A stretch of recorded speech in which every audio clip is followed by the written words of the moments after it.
Not Yet a Yeti.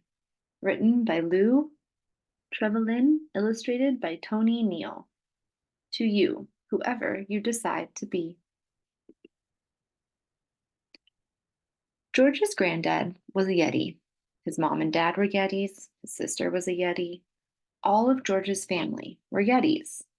All of them except George. When will I be a Yeti? George asked Granddad.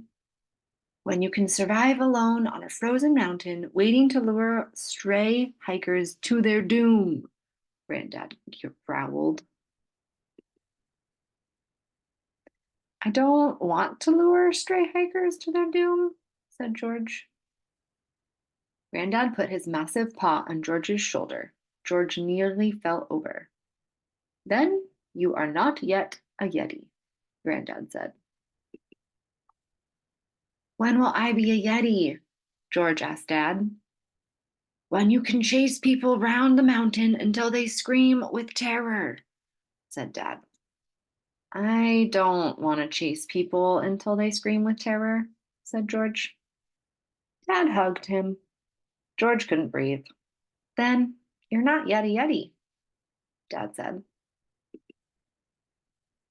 When will I be a Yeti? You're already one, George said to his big sister. When you can leave a footprint in the snow that makes people gasp with dread, big sister said. I've only got small feet, George said. Look. Then you're not yet a Yeti, big sister said, accidentally stomping on George's toes. It's not fair, George said to his mom when she came back from chasing some hikers. I'm still not yet a Yeti. Do you want to be a Yeti? Mom asked. George looked inside his head for the Yeti he imagined he would be. It wasn't there. No, said George. Mom put on some soup. She hadn't caught any hikers that day, so it was vegetable again. Well, what do you want to be? George looked back inside his head. Finally, he saw it. I want to be a unicorn. Mom stopped stirring. Are you sure? Yes, said George. I am not a Yeti. I am not even yet a Yeti. I am a unicorn. As George spoke, a sparkly horn appeared on his forehead. His arms and legs grew hooves. His mane and tail swooshed onto the bits where mane and tails go.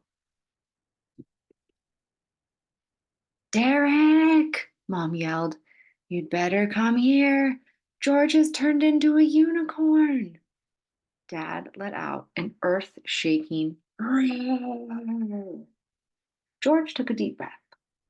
Dad, I don't want to frighten people. I want to help them. I'm not yet a Yeti, and I never will be. Dad scratched his furry head. Well, he said, we do love chasing hikers, but if we keep eating them, they'll become extinct. So maybe we could chase them and you could rescue them. George's granddad was a Yeti. His sister was a Yeti. His mom and dad were Yetis. All of George's families were Yetis. All of them except George.